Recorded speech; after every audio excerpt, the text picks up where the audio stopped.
Ciao a tutti ragazzi, bentornati a 101 Storie Zen. La storia di stasera parla del tempo e della sua importanza. Il titolo è Una scheggia di tempo, una grande gemma. Un signore pregò Takuan, un insegnante di Zen, di suggerirgli come potesse trascorrere il tempo. Le giornate gli sembravano molto lunghe mentre assolveva le proprie funzioni e se ne stava seduto impettito a ricevere l'omaggio della gente. Takuan tracciò così 8 ideogrammi cinesi e li diede all'uomo. Non si ripete 2 volte questo giorno. Scheggia di tempo, grande gemma. Mai più tornerà questo giorno. Ogni istante vale una gemma inestimabile. È una storia che ci spiega il valore del tempo, come dicevo prima, cioè quanto può valere una giornata, quanto può valere un bel ricordo di un momento passato con degli amici a praticare, a fare una passeggiata, a ridere e scherzare. Sono grandi ed inestimabili tesori. In questo caso dice appunto scheggia di tempo, grande gemma. Scheggia di tempo nel senso di minuti, secondi, anche ore o giornate probabilmente, però ci dà appunto da pensare e ci dice non si ripete 2 volte questo giorno. Non è mai la stessa situazione, ci fa riflettere sulla natura fisica del tempo.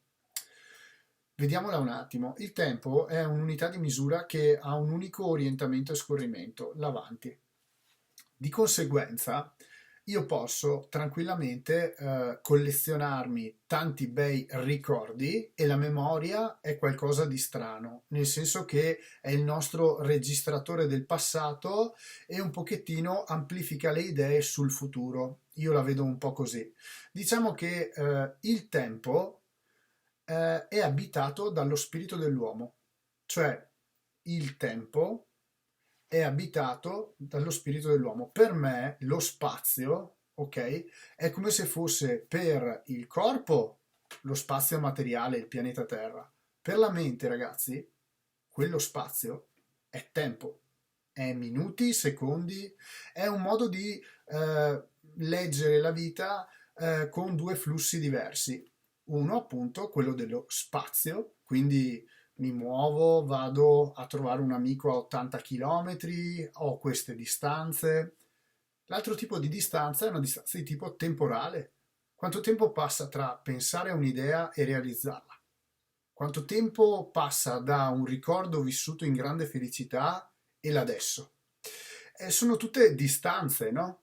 Anche nelle arti marziali abbiamo le nostre distanze e anche lì spesso mi sentite dire che la distanza va tenuta da conto, sì, come distanza fisica di spazio, ma ricordatevi che avete anche una distanza da gestire a livello temporale. Se anche sapete fare la tecnica, ma la fate troppo lentamente, il pugno vi arriverà.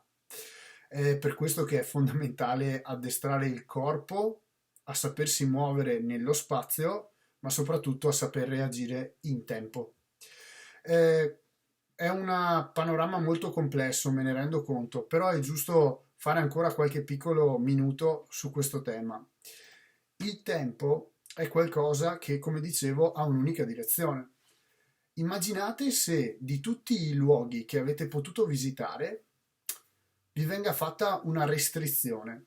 Li potete visitare, sì, ma una sola volta. Immaginate di andare al palazzetto una sola volta. Immaginate di andare a scalare una montagna una sola volta. Il tempo funziona così. Il tempo va in un'unica direzione.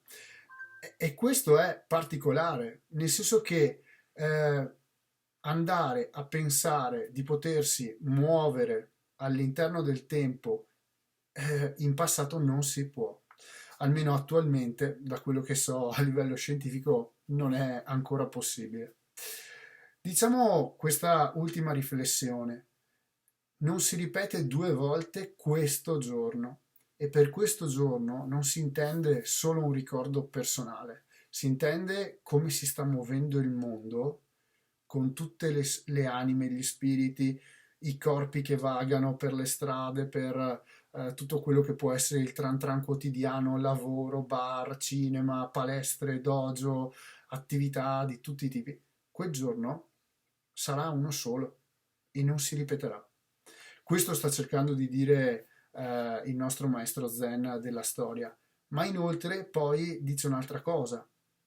Ogni istante vale una gemma inestimabile e quindi quando riprenderemo le lezioni in palestra, quei momenti di spiegazione, di prove e di vostro addestramento, viveteli pienamente.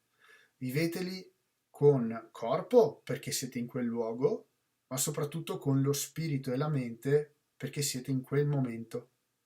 Ecco cosa vuol dire essere presenti, non con il corpo qui e la testa che va da un'altra parte. Essere presenti è diverso da essere attenti. Essere attenti, coscienti, rende viva la situazione, ma a livello mentale, a livello di spirito.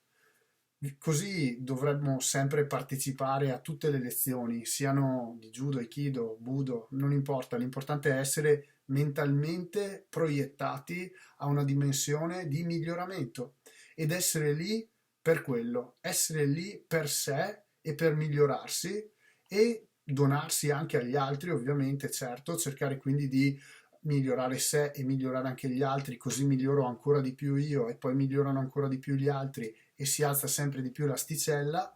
Questo deve essere un po' il modo di vivere il momento, cercare di non perdere questi istanti, come nel dojo, anche fuori, con le relazioni con le persone. Quindi mi raccomando, vivete ogni istante come una gemma inestimabile. Ciao, alla prossima!